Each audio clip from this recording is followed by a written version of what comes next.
Welcome to the Expanding on Consciousness podcast. I am Mark Serto, and I can't tell you how happy I am to know that you're out there listening today. This podcast is dedicated to exploring the myriad aspects of this thing that we call consciousness. We all have it. It's ubiquitous, mysterious, and something that many people actually take for granted. This podcast is devoted towards changing that paradigm of taking consciousness for granted. Like all gifts, it's easy to take them for granted if you expect them. But each one of us knows that at some point, the gift that is your personal consciousness will one day change. Some say it'll cease forever someday. Others say that it'll shift into something different. Some say consciousness is a byproduct of brain function. Others hold that consciousness is eternal. There are a lot of different thoughts on consciousness. Some say consciousness is a byproduct of brain functions. Some say that consciousness is personal, the product of sensory input and memory. Some say that consciousness is also a sea in which we swim. So I'm not here to tell you what you should be thinking about your personal experience of consciousness or how to use it. My job has always been to help you find new ways to explore it. If you choose to do so, you may discover something about yourself and how you use consciousness personally, in addition to discovering something more about yourself and the other forms of consciousness that you interact with daily, like the people in your life, the situations in your life, and perhaps life itself. To help me do that, we will be discussing consciousness on this podcast with some of the best minds on the planet. Our guests all have a unique perspective on this thing we call consciousness. This archival series contains conversations that I've actually had in the past with some of those brilliant minds. Some of the guests in this series are fortunately still with us and still actively continuing their research and exploration. Some of them, however, have left us, and I was fortunate enough through the years to get their ideas documented on audio. There are certain people who've contributed to the conversation about consciousness that I consider giants. In my humble opinion, Dr. Charles T. Tart is one of those giants. Charlie is not only a psychologist, he's one of the founders of transpersonal psychology. He's a prolific writer, he's an experimenter, a consciousness researcher who devoted his entire life to understanding the deeper mysteries of consciousness. Like Bob Monroe and Edgar Mitchell, Charlie went against the grain of the scientific establishment to look further into the inner workings of consciousness, and he came back from his journey with discoveries that added to the body of knowledge of this thing we call consciousness. He wrote many papers, fought the good fight against those whose ilk wrote off and ridiculed any exploration into consciousness which included things like psi or altered states, making him, in my opinion, a giant. Incidentally, for those of you who are fans of Bob Monroe's work, you can also thank Charlie Tart for bringing Journeys Out of the Body to the attention of Doubleday Publishing. So anyone who knows Charles Tart can easily call him a dynamo. The man has written over 15 books on the subject of psi, altered states, and transpersonal psychology, most of which are still in print and all of which are worth reading in my opinion. He's granted numerous interviews, many of which can be found on the web in video format. So when it comes to the conversation of consciousness, Charlie Tart is a voice to be heard. He's very well respected amongst his peers in both the psi and psychological community. He trained at MIT, Duke, University of North Carolina, and Stanford before going on to serve as a professor at the California Institute of Integral Studies. He was a professor at UC Davis and the University of Virginia. He sat on the Bigelow Chair of Consciousness Studies at the University of Nevada. He sat on the Board of Advisors at the Monroe Institute and was a senior research fellow at the Institute of Noetic Sciences. He was also a core faculty member at the Institute of Transpersonal Psychology in Palo Alto and was also a consultant for the U.S. government-funded parapsychology research done at SRI, which includes the remote viewing program. He's also a black belt in Aikido and a devout student of meditation and Buddhism. One of the things that I've always loved about Charlie Tart is his authenticity. He's not in any way a pretentious guru or a snobby intellectual. He is in so many ways like everyone else I've ever met, looking for the real meaning and what lies behind the mystery of life and consciousness. He's an extraordinary man in so many ways, but most importantly, it's because of the way that he fought for the pursuit of knowledge against those in the established scientific community, those of his ilk who decided long ago that there were no mysteries to this thing that we call consciousness.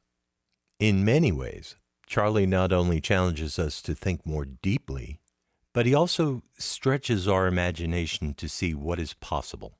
Charlie knows that there is so much more to humanity than can be summed up in the Diagnostic and Statistical Manual of Mental Disorders, which is the staple of knowledge for many psychologists, if you don't know. He understands the value of exploring altered states of consciousness. He's written many books on the topic, which I highly recommend. That is another reason why I call him a giant. He has always had a great influence on me personally, and I hope that his wisdom can be felt by you as you listen to us speak. Charlie had a profound influence on my own personal explorations in consciousness. It's interesting because without really trying, Charlie taught me how to have an open and discriminating mind. Charlie helped me take a very hard look at my motivations for exploring consciousness, and he gave me a place to land with so much of the content that I experienced in these explorations. In many ways, he helped me understand the potentials of exploring altered states, and most importantly, how to integrate that content that I had in the experiences towards my own self-actualization and realization. His humorous approach to life, his intellect, his compassion, his deep knowledge of the topic of consciousness, and his gentle but firm approach towards finding truth was always an inspiration to me, and it comes through not only in his interviews, but also in his writings. So if by chance this is the first time you've ever heard of Dr. Charles T. Tart, I hope this interview inspires you to learn a lot more, because there's a lot more to learn. Fortunately, Charlie is one of those giants who is still with us. He's still working. He's still granting interviews. The one you're about to hear was recorded 25 years ago over the phone line. I did my best to make the audio quality the best that it could be, but it is, a phone after all. I also managed to get a follow-up interview with Charlie, which you'll find in the list of programmed episodes. If you like this one, you'll most certainly enjoy that one as well. So without further delay, here's an interview I did with Charles Tart over 25 years ago. It's as relevant today as it was then. Hope you enjoy it. I'd like to begin this program by asking you, the listener, to participate in a little exercise. It's a short one, and it's a very revealing exercise. I'd like you all to personally affirm for yourself and believe that everything I'm about to read to you is absolute truth. As I do this, I'm going to read an abridged version of this because of time considerations. It's something called the Western Creed, and as you hear these words, I invite you to observe any emotional response that you may have to them. It reads like this. I believe in the material universe as the only and ultimate reality, a universe controlled by fixed laws and blind chance. I affirm that the universe has no creator, no objective purpose, and no objective meaning or destiny. I maintain that the ideas about God or gods, enlightened beings, prophets, and saviors, and other non-physical beings or forces are superstitious and delusional. Life and consciousness are totally identical to physical process and arose from physical interactions of blind physical forces. Like the rest of life, and my consciousness have no objective purpose, meaning, or destiny. I believe that all judgments, values, and moralities, whether my own or others, are subjective, arising solely from biological determinants, personal history, and chance. I affirm that churches have no real use other than social support, that there are no objective sins to commit or to be forgiven for, that there is no retribution for sin or reward for virtue other than that which I can arrange directly or through others. Virtue for me is getting what I want without being caught and punished by others. I maintain that the death of the body is the death of the mind. There is no afterlife, and all hopes of such is nonsense. Now, some of you may have found comfort in these words, and that's okay. Others, like me, had a problem with a bit of it. I'd like for you all to ask yourself what parts of this statement seem like they're obviously true descriptions of reality, And if they feel true, how do you personally know that they are true? I mean, have you tested them for yourself?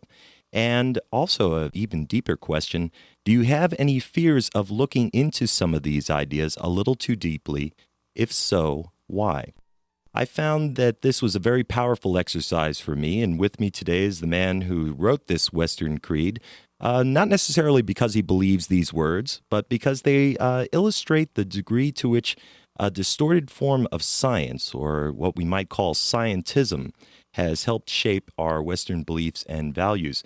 With me today is Charles T. Tart. He's a distinguished visiting professor at the University of Nevada, sitting on, what was that chair again, Charlie? The Bigelow Chair of Consciousness Studies. And he's also an author of numerous books, which I highly recommend. And for some over 30 years now, he's been a leading parapsychological researcher and scientist. Charlie, it's really good to have you on this program. Thanks for visiting us. It's a pleasure to be here, Mark. You've written some very powerful books on the topics of spirituality and science.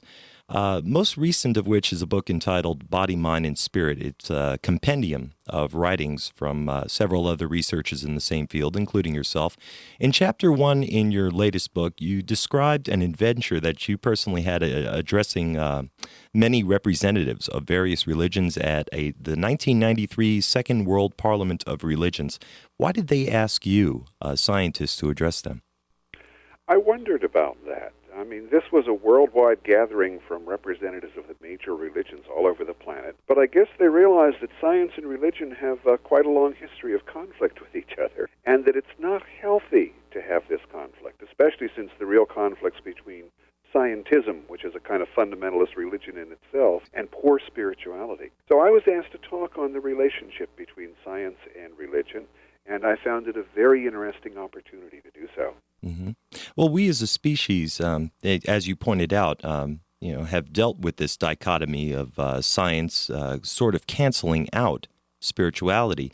And you actually bring it up as a point in your latest book that we have this dichotomy of either being biochemical accidents or conversely spiritual beings of incredible potential, as you put it.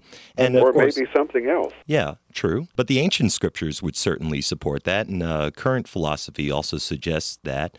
But let's assume for a second that the former is absolute truth, that we are just accidents of nature, as the Western creed suggests.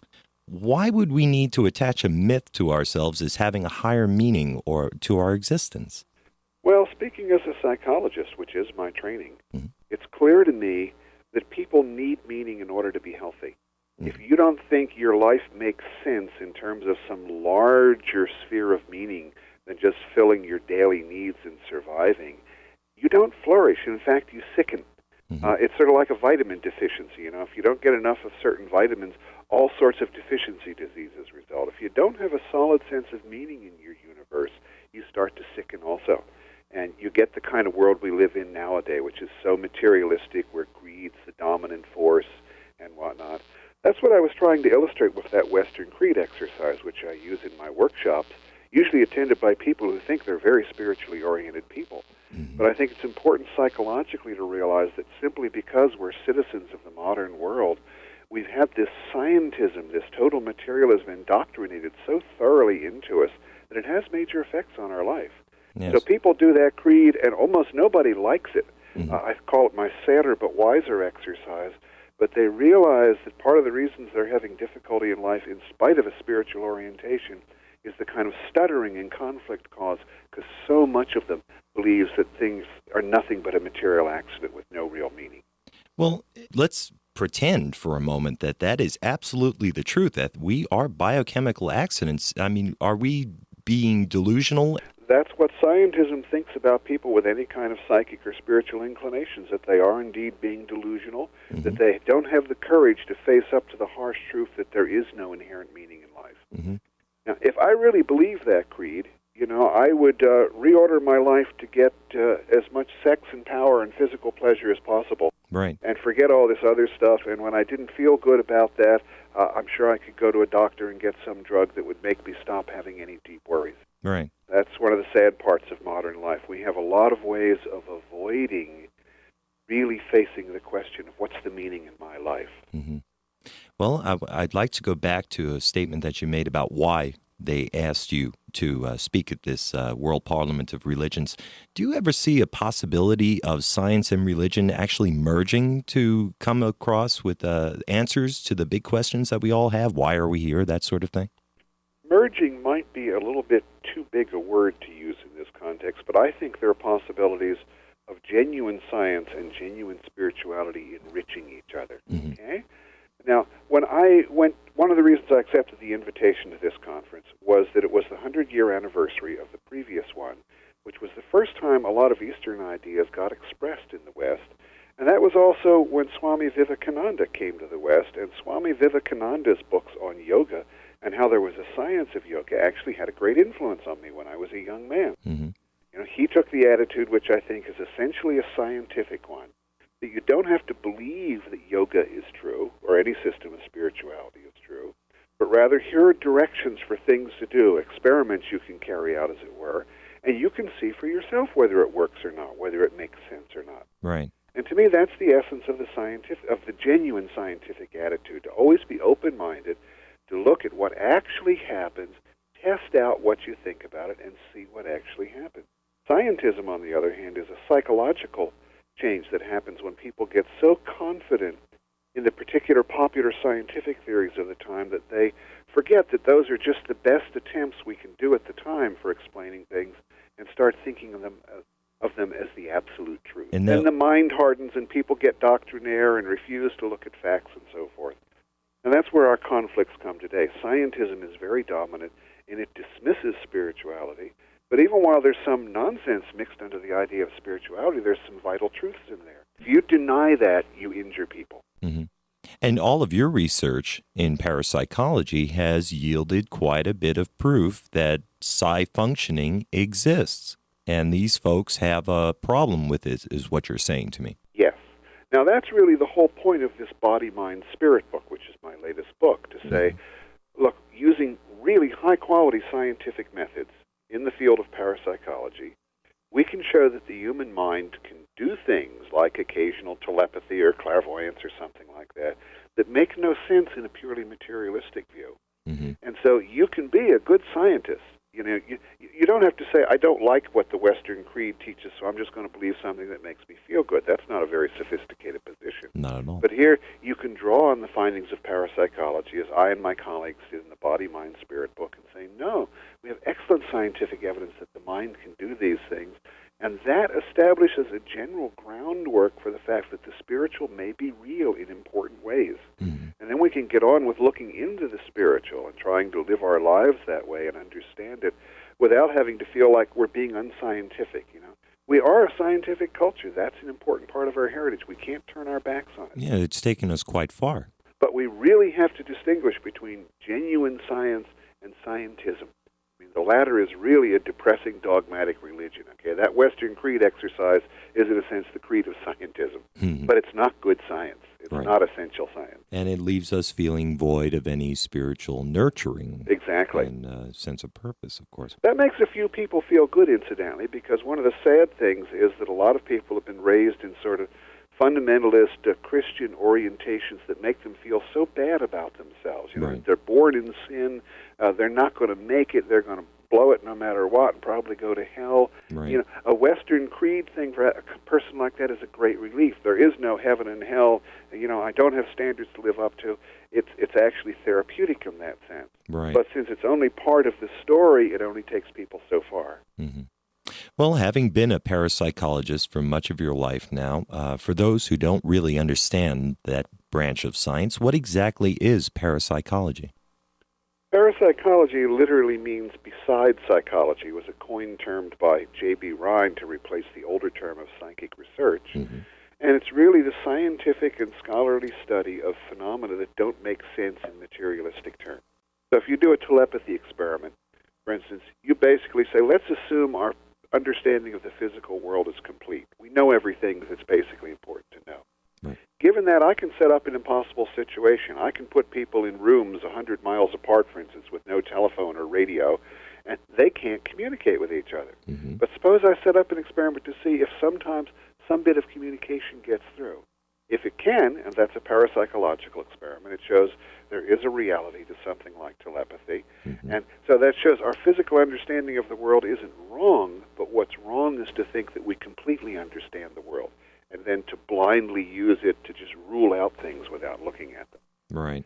If someone is religious and prays, for instance, the scientific point of view, notice I'm not saying scientific, but the scientific point of view, is that they're deluded, of course. I mean, if they're talking to themselves in their own head, all they're doing is kind of rearranging some electricity and chemicals in their own head, and it means nothing except maybe it's therapeutic for a person. Maybe they comfort themselves with this illusion. But wait a minute, we have evidence that sometimes human beings use telepathy. We know there is a mechanism. We don't understand it, but there's some kind of mechanism or process to get information out of your head in a totally unknown way. Well, now the idea that there's something or someone to pray to is not quite so outlandish as it was a moment ago. Right. Well, it's quite amazing to me how science and spirituality have not been able to reconcile their differences. What I'm seeing right now, and of course I'm not thrown into it because I'm not a clinical scientist, but it seems to me that science has a real no aversion whatsoever to accepting some of the natural mysteries in the physical world, in physical science. They may not be able to explain them, but they're okay with them. It seems that they're having a hard time with concepts like metaphysics and parapsychology. I'm speaking of the other disciplines, of course. How do you deal with that? Well, first off, you have to recognize there's a reality factor here. If you just look at what is said, written, and done under concepts like parapsychology and metaphysics, you're going to find an awful lot of nonsense and superstition. Yes. And that gives the whole area a bad flavor in terms of scientists who want to look at it. Okay, that's why this Body, Mind, Spirit book, for instance, it's not a popular, new age, you are wonderful kind of book, Right. Where anything labeled psychic is accepted as true. People have delusions about this area. Rather, it's information from real scientific experts in this field about what information you can count on as being true about the paranormal and the implications of that for our spirituality. I drew a conclusion from reading all the data that you presented in Body, Mind, and Spirit that there seems to be some sort of common factor in all psi experiences. There seems to be some sort of web of connectivity between all life, and that this web kind of enables persons to perform these seemingly miraculous actions. Is that accurate in your mind? I think that's a very important point to think about, Mark. You know, biologically, we tend to be separate. You know, I'm sort of inside my skin and have my needs, and you're inside your skin and have your needs. Mm-hmm. And that makes us inherently selfish. You know, that's part of being biological creatures.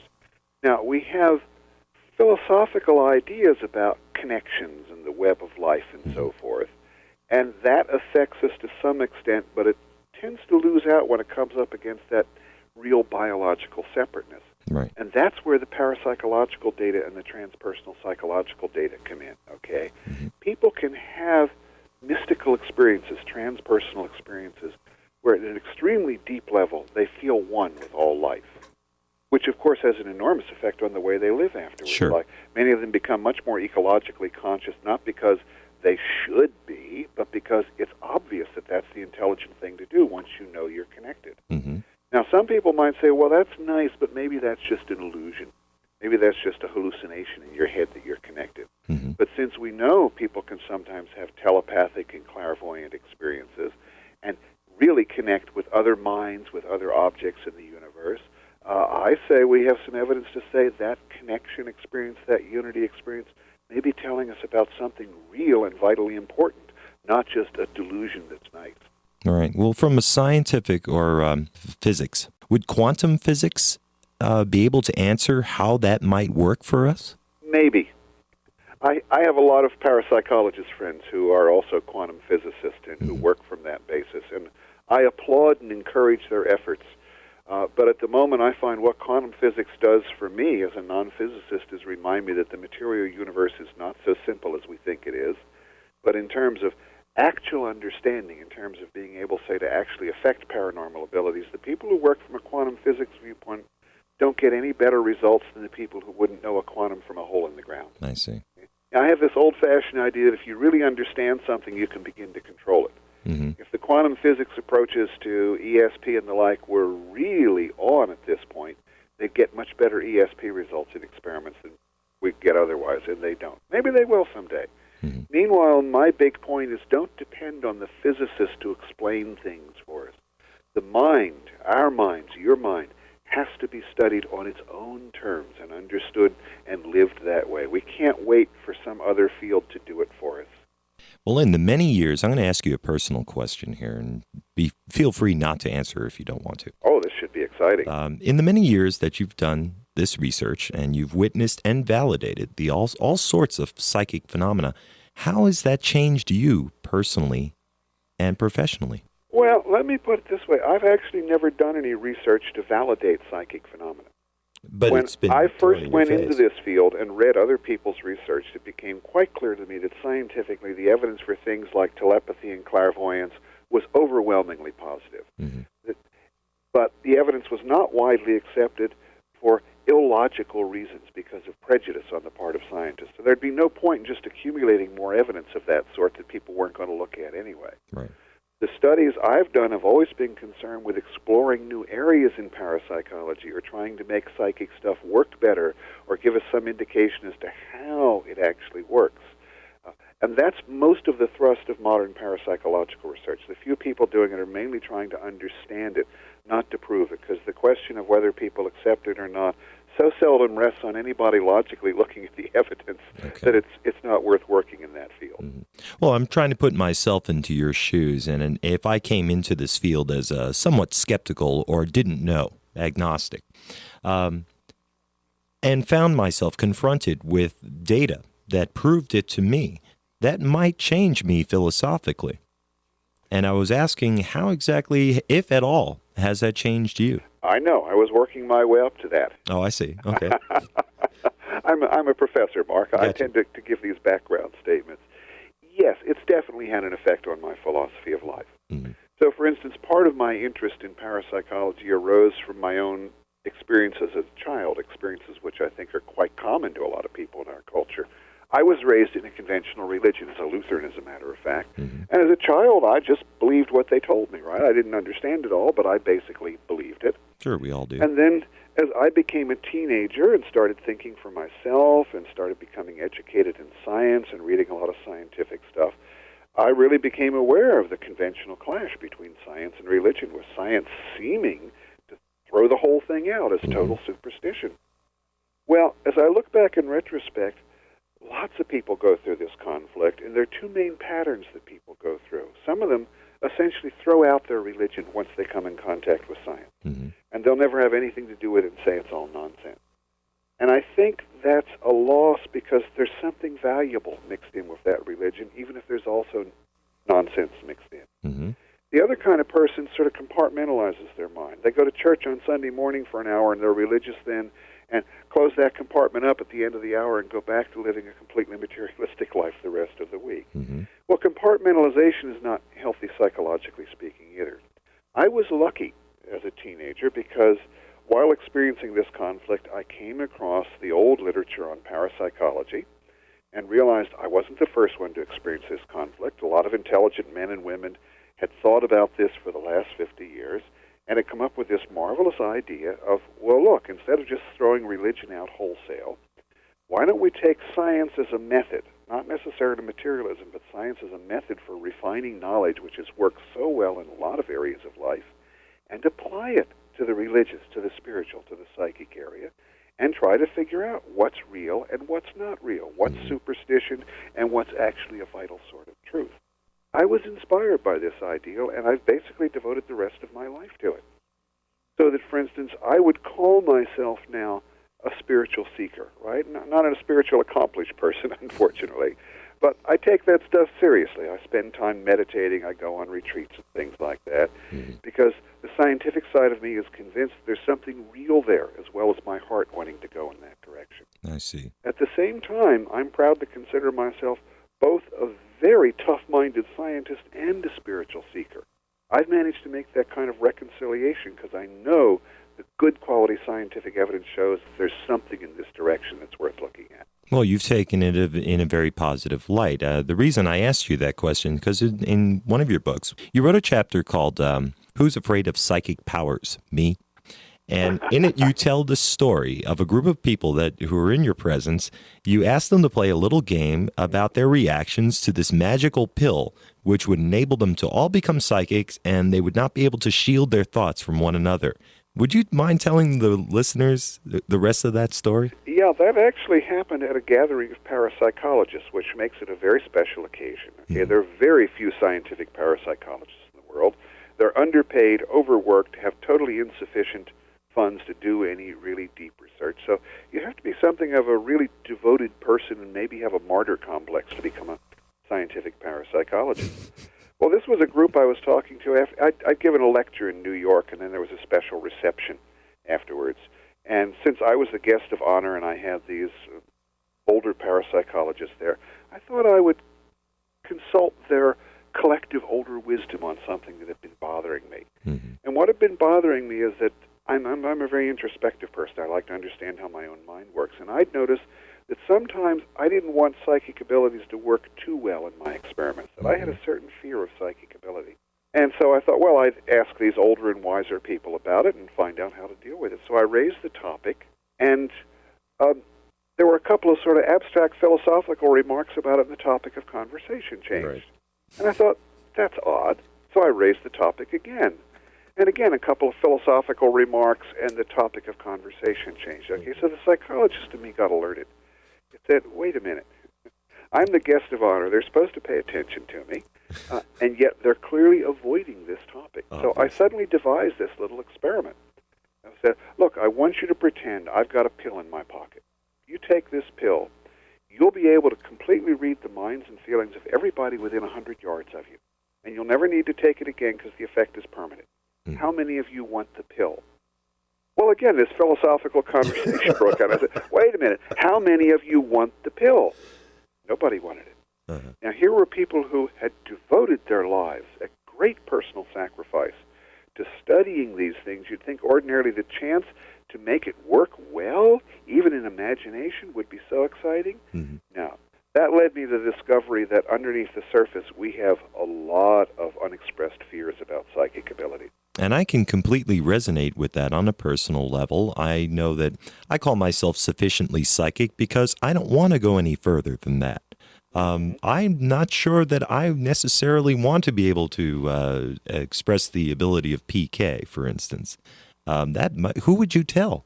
You know, how can you go on for the rest of your life? There are some interesting ramifications. Oh, that's right. I've since done this kind of experiment in a more formal way with many different people and sort of catalog the kind of fears that come up. Mm-hmm. So, for instance, if you really knew what was going on in the mind of anybody within 100 yards of you, would you be responsible for them? Yes. Suppose they're having suicidal thoughts. How far does your responsibility go? Mm-hmm.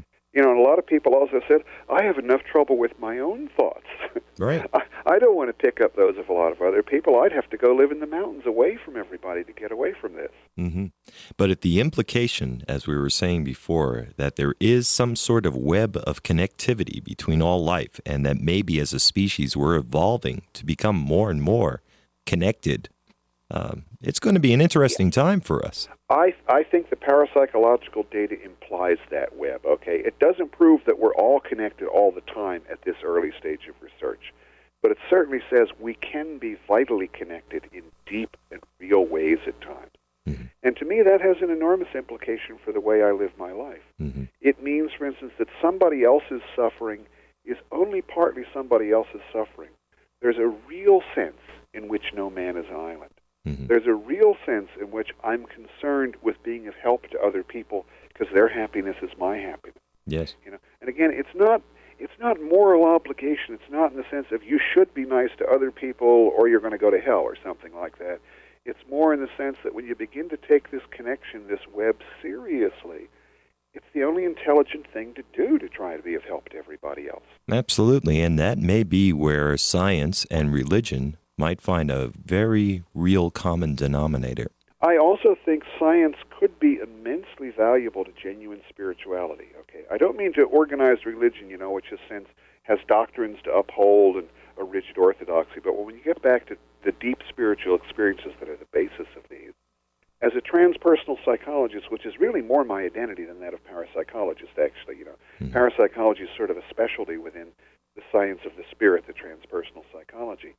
But from that perspective, I would say people need to have deep spiritual experiences that affect them to the core of their being. And sometimes people have them spontaneously, but when we try to have them, technically speaking, we're not very good at it. Right. We can import spiritual systems from other parts of the world, and they sort of work for some people and don't work at all very well for other people. I'd love to see scientific methods applied to try to figure out what kind of spiritual practices really work for what specific kinds of people, so that we could give people a boost on their spiritual exploration. Drawing from your experience as a parapsychological researcher and psychologist, what sort of personality traits do most talented psychics exhibit? I think I can give you a definitive answer to that, to the effect that we don't know. I see. Most of the research that's tried to correlate personality traits with psychic abilities either shows no results or real low-level results that aren't particularly useful. I see. So at the moment, I suspect everybody has some talent for psychic abilities, but it's probably suppressed in a lot of people. Mm-hmm. But we don't really know who would be good and who wouldn't without actually trying them on parapsychological tests. Well, would you say perhaps that openness to these things being possible is a prerequisite? Yes. That, of course, is a necessity. You have to be open to the possibility, although some skeptics have occasionally manifested psychic abilities, much to their surprise. Mm-hmm. And immediately dismiss them, most probably. Yes. Mm-hmm. Well, there's a deep underlying fear there. Speaking about fears, a bottom line question for a lot of people, and I might say it's also a hope, is that there is life after death. The fear of death is a very prevalent one in our culture. And is that a byproduct of what you would call scientism? This fear of death, because science has presented this? No, I think the fear of death is biologically based. Mm-hmm. I mean, look, I think that in some sense we have souls. We're something different from our material body, but we in this lifetime are incredibly tightly coupled with this material body. Yes. And it has been programmed to be afraid of death. That makes us more careful. Mm-hmm. When you start crossing a busy street and there's traffic zipping by each way, you should be afraid of death. Mm-hmm. It makes you more careful. Or at least pain. Yes, at least pain. Mm-hmm. But the question of might we survive death is a very interesting one that's becoming one of the main foci of my research right now. Mm-hmm. Because I think there's enough evidence of good scientific quality to say maybe. Okay, scientism, of course, just dismisses it totally. It says your mind, your personality is nothing but your brain, and obviously that turns into mush when you die, so how could anything survive? Right. But again, on one level, we have sort of some indirect evidence. If a mind can sometimes telepathically contact another mind anywhere on the planet, that's not terribly physical in terms of ordinary things, and nothing we know about the brain could provide a possible mechanism for that. Mm-hmm. But then there's more specific evidence. People who have near-death experiences, for instance, come back convinced that they're going to survive death. Mm-hmm. The out-of-the-body people, right? Now, to outsiders, that's not too impressive. Because, you can always say, well, they weren't really dead. Mm-hmm. I mean, they weren't really dead because, by definition, dead men tell no tales. Maybe it was some kind of hallucination. In fact, the pseudo-skeptical theory I like the most says that evolution programmed us to have these wonderful experiences as we almost die. Right. Which makes no sense at all to me. I should think evolution would program us to have horrible experiences when we almost die, so we'd be more careful in the future. I was about to say, that's a very benevolent viewpoint of evolution. I know. But there really is specific evidence dealing on the question of survival after death, and that stuff, on the one hand, obtained through mediums from people who claim to have survived and who sometimes provide specific evidence that they are who they claim to be. Mm-hmm. They come up with knowledge that's not known to the medium that indicates maybe this really is Uncle Joe or Aunt Martha or something like that. Right. And on the other hand, we have some very interesting reincarnation cases, mostly collected by Professor Ian Stevenson at the University of Virginia, where there's some excellent cases of young kids suddenly starting to talk about a previous life and doing it in detailed ways that can be verified. And he has several thousand cases like this now. Mm-hmm. He's been working for many years. He's a very careful investigator. Mm-hmm. I had to give a talk on the question of survival of death a few years ago, and I summed up all the years I've been studying this in 2 sentences. One of them was to the effect that when I die, I'll probably have a period of unconsciousness and pain, but then I won't be too terribly surprised if I regain consciousness in some kind of non-physical form. That's my one conclusion. Okay, I don't know, but I won't be surprised. Right. But the second part of my conclusion is that I'll be very surprised if I regain consciousness after death. You mean the ego you? The ego, the personality, and so forth, because one of the things my psychological research has shown me is that we don't experience what our minds or souls might be like in isolation when we're in a body. What we normally take as our mind is really being very strongly influenced by the physical aspects of our body, by the input from the physical world all the time. And so we experience a sort of compound that arises out of that. Now, after we die, we're not going to have a physical body. We're not going to have that physical world thing. Right. So whatever does survive, I think, is going to have to change in various ways. And this is where my years of research on altered states of consciousness have made me real interested. I mean, what kind of consciousness can we experience now that's less bodily based? And might that have some relevance to what our consciousness might be like if we survive after death? So I'm getting real intrigued by these kind of answers. Right. Well, science believes, again, not walking in that world, from what I understand, science believes that consciousness begins and ends with the brain. What are your viewpoints on that? Okay, scientism believes that consciousness is nothing but the brain. Okay, and we want to make that distinction. Yes, in the sense that it's an automatic belief and acts like a dogma for a lot of people, okay? I mean, a lot of scientists are just like the most doctrinaire fundamentalist in this case. Right. Now, there is a separate, legitimate scientific theory that postulates that consciousness is nothing but the brain, that every aspect of consciousness can be reduced to some neurological function within the brain. That's a scientific theory in the sense that it's potentially capable of being tested. It's a long way from being tested because we don't know that much about brain functioning. It's incredibly complicated. But why I think that is not an especially good scientific theory is that go back to something like telepathy or clairvoyance. Nothing we know about the physical properties of a physical brain or any straightforward, reasonable extrapolations of those can account for telepathy or clairvoyance. Right. So take telepathy, for instance. Some people like an analogy of mental radio. We know you can generate electrical power in a radio transmitter and it will cross space and be picked up by a receiver somewhere. Yeah. We're familiar with that. It makes us feel comfortable. Well, if telepathy depends on some kind of mental radio, we can detect radio waves with instruments, but we don't detect anything like that when somebody's trying to use telepathy. We also know that it would have to be a quite high power in order to get telepathy over long distances. Yes. It would be so easy to detect high-powered radio waves coming out of a brain, but they don't happen. Right. So, when somebody has a telepathic experience, mental radio, some ordinary physical explanation in terms of the way the brain functions, simply doesn't cover it. Not that I'm against brain research. I mean, I'm fascinated by it, We are part of this physical body and this biocomputer that is built into the brain. And the better we understand it, the better a life we can live from using it properly. But you don't see it as the whole picture. Right. It's not the whole thing. There's this something else. Call it mind or soul, whatever you like. There's this something else that we have good scientific evidence for. Well, I'm going to leap here. I'm going to make an assumption that the folks that you've witnessed who are actually clairvoyant or have PK ability, they are involved in some sort of altered state of consciousness. Is that accurate? No, I wouldn't make that jump. I see. A lot of these people, for instance, that I've seen, don't really quite know how they do it, actually. Like, for instance, one of the best remote viewers in the world, someone who can use clairvoyance to pick up stuff at a distant place, is Ingo Swann. And Ingo has done some excellent remote viewings while he's sitting there chatting and smoking a cigar. Well, you wouldn't say he's out of his body or if he's in an altered state of consciousness, it sure doesn't look that way. He's not obviously going into any kind of trance state or anything like that. So some people feel as if they need an altered state of consciousness to make their ESP ability work, but others feel they can access it in their ordinary state. Well, how do you define consciousness personally? I'm sorry, I had to ask. Well, many of my colleagues tie themselves in knots over defining consciousness. I don't worry about it for this reason. Defining The act of using words and setting up exact meanings is one small aspect of the total spectrum of stuff we do and experience we call consciousness. Mm-hmm.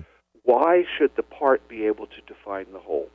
Why should this one little bit of the whole spectrum be able to come up with words that encompass the entire thing? I don't define my consciousness. I try to pay attention to what it's doing and learn something about it and use it in a positive way. If I'm looking at one tiny little aspect of it, then I'll use more definitions and so forth. But I won't kid myself that somehow I can define what consciousness is. But that is what scientism tries to do, quantify what I like to call generically magic. You know, I mean, they take the mysteries and take it in slices and try to figure out exactly the pathology involved. Mm-hmm. And that's in part that's based on a useful technique. It's based on the technique of reductionism. Mm-hmm. When you have something complicated, try to break it down into simpler parts and understand the simpler parts. And then maybe you can take your understanding of those separate, simpler parts and put them back together to understand the complex thing. That works very well in a lot of areas of life. Sure. But it doesn't work in all areas, and it certainly hasn't worked well for consciousness. How can the public possibly influence our scientists to become less involved in scientism and reductionism, and to possibly move into a little more of these deeper mysteries, take them more seriously? How do you see the public getting involved in that sort of thing? I think by putting a lot of effort and energy into promoting this kind of stuff. For instance, we now have a National Institute of Alternative Medicine. Mm-hmm. It's still small potatoes compared to the conventional kind of thing, but it was kind of politically forced to come into existence as they realized that Americans are spending more money on alternative medicine and healers than they are on conventional stuff. That forces a political reaction. Mm-hmm. Other than things like that, there's not much that can be done unless people are willing to actively lobby for supportive research in this area and the like. And that gets into a tricky area, okay? You could lobby for something that turns out to be, just some sort of mystical mumbo-jumbo instead of solidly based on any science. Mm-hmm. That doesn't help in the long run politically. Right. And the public can also do a lot by learning to be more discriminating. In which way? To believe everything labeled psychic or spiritual or New Age is to be terribly indiscriminating and to put a lot of superstition into yourself. Yeah. To throw it all away is to be just as ignorant, just as biased. Yes. In another way, to educate yourself, to look, for instance, when you're reading a book, is it written by someone with scientific training who's got a commitment to discriminating among the truth, or is it written by someone who already has a belief system and is simply trying to sell you their particular belief system? Right. And there's, as we were talking about before, these beliefs have a value in and of themselves, but they may not contain the ultimate truth or even a partial glimmer of the ultimate truth. Yes. So it's important to take your own beliefs lightly. Mm-hmm. I try to do this. I can't do it all the time, of course, but I try to take whatever I believe as a working tool. It's a shorthand way of thinking about certain things. It's useful in certain ways, but it doesn't mean it's ultimately true in some sense. Right. So I try to keep coming back to what's my actual experience of the world, of myself, as separate from what I tend to believe about it. Mm-hmm. And that's not an easy thing to do. The Waking Up book we mentioned, or the Right. Living the Mindful Life book, are really about developing capacities of self-observation, a more objective kind of self-observation to learn the truth about yourself and the world, instead of having your mind sort of run automatically by whatever beliefs you have. And that in itself is not only a very powerful path. I too spend a lot of time doing exactly that, but I find that it's a never-ending path. That's right. It just keeps on evolving, and no matter what it is that you adapt as a new belief system to supplant the old belief system or perhaps modify it, it just doesn't stop. If I ever catch myself thinking I finally know the truth, I think I'm going to be in a very dangerous and deluded situation. So basically what we're saying here is that no matter how deep we go, it's all futile anyway. There are many truths and perhaps only one truth with many different aspects, and maybe we'll just never really know the truth. But on the other hand, we can have fewer falsehoods. We can have fewer delusions. This is true. That's what I've been kidding about enlightenment and darkenment before, Right. We can learn about the ways in which we fool ourselves and pick up the flavors of those things and catch ourselves doing it and drop those things. And then we have a greater opportunity to learn what's really going on with ourselves, with our spirits, with our minds, with our worlds. That is something we can definitely make progress along. I'm a long, long way from being enlightened, whatever that means, but I'm not as badly deluded as I used to be 20 years ago. Or at least you would like to believe. Or so I believe, right? And I have to watch that belief closely. Well, I'm quite confident you've made incredible strides with all of the work you've done. And you've actually known me for a long time, Mark. Did I used to be more obviously crazy than I am now? Actually, Charlie, I've never really known you all that intimately. We've had a few encounters and a few discussions, and I've never seen you as crazy, but always, as you described yourself before, a seeker of the truth. And I think that there is no more noble goal than to at least find the truth of yourself. Well, thank you. I'll take that as a great compliment. And believe me, it was meant as one. Charles Tart, author of incredible books, which, as I've said several times, I highly recommend. Waking Up, Living the Mindful Life, Open Mind, Discriminating Mind, currently out of press. Maybe if you scream loud enough out there, somebody will put it back out there and make it available. I highly recommend it. And his latest book is published by Hampton Roads. That is correct, yeah. And it's called Body, Mind, Spirit. It is a compendium of many different parapsychological researchers. Is that fair to say? Yes. Good. I thank you so much for being with us today. You've really made for an interesting conversation. It's not only been a pleasure, Mark, but I like to do things like this. There are vital truths there that people need to know about. And if in my role as an educator I can point people in the direction of finding that stuff out, I'm very pleased. Well, you serve your life's mission well, my friend. You certainly have opened up a few doors for me and have helped me along on my personal journey. I thank you so much for being with us, and I hope that we can do this again sometime. All right. You take good care of yourself, Charlie. Okay, you too, Mark. I have listened to that interview many times over the years. I'm always filled with gratitude, and I'm always moved by it. It reminds me of one of my favorite quotes from Carl Jung, which goes, "An old alchemist gave the following consolation to one of his disciples. No matter how isolated you are and how lonely you feel, if you do your work truly and conscientiously, unknown friends will come and seek you." For me, Dr. Charles Tart was one of those unseen friends. Although I knew him personally, although I've seen him, and spoke with him several times, his books had that type of an effect on me. Like he was an unseen friend speaking to me. As I said in the intro, when I did this interview, I was very young in my journey, even though I'd been meditating for many years. And I still had so many questions. Still do. Some of those questions back then I could articulate. Others defied my conscious mind completely. They were just inexpressible. I didn't know all of the things that I didn't know, which was a lot. That takes some time on the journey of self-realization and self-actualization. But as evidenced by the fact, in hindsight, that I was blessed with such good counsel from so many wise explorers, I did manage to muddle through. And that's thanks to people like Charles Tart, Robert Monroe, and a host of other giants who patiently tolerated my being such a neophyte. They also gave me the space to find out various things for myself. At the same time, they shared their wisdom and experience from a place of not really trying to teach. That's a potent combination, and it made all of the difference in my life. Charlie is one of those rare scientists who understood that the exploration of altered states of consciousness and the search for the soul is of extreme importance for a healthy human psyche.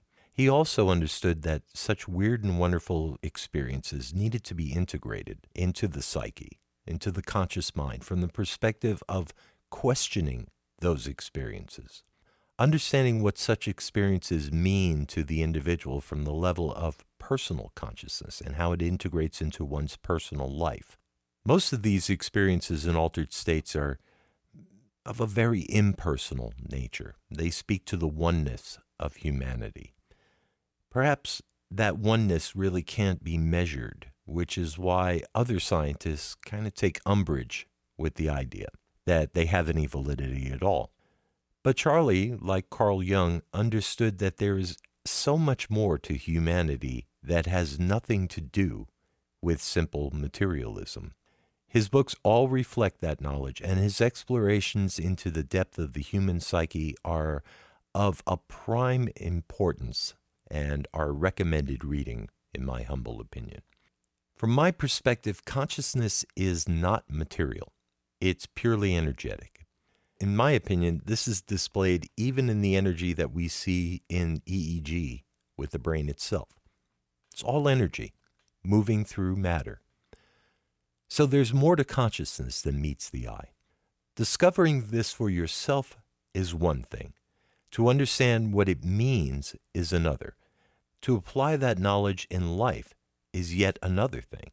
And to make sure that you don't fall off the rails or victim to someone else is yet another thing. It's a perilous journey, this exploration of consciousness. In the end, consciousness exploration is not a thrill-seeking venture. It's an understanding of the full nature of the self and how that self relates to things seen and unseen. So I sincerely hope that you found this and the other conversations that we're offering for your consideration of great help to you and something which gives you food for thought. Ultimately, these conversations will remain nothing more than purely intellectual exercises if you don't try to experience and understand the value of such experiences. When you have them, my hope for you is that you'll not only treat them with the respect that they deserve, but also continue a line of inquiry which will bring you even further along your journey. Expanding on consciousness means not landing on yet another belief structure, but always reaching for something higher, something more. When you do that work truly and conscientiously, unknown friends will come and seek you. May peace accompany you on your journey. Till next time. Be certain to tune in again to Expanding on Consciousness to become informed on the fascinating field of consciousness studies and its applications. The views and opinions expressed in this program are those of the guests and the host. They do not necessarily reflect the official policy or position of the Monroe Institute. Expanding on Consciousness is underwritten and produced by the Monroe Institute, copyright 2022, and is broadcast by permission. Reproduction or redistribution without the express written consent of Monroe Institute is prohibited by law. For more information about Expanding on Consciousness, visit our website at monroeinstitute.org or connect with us on the socials. Thank you for listening.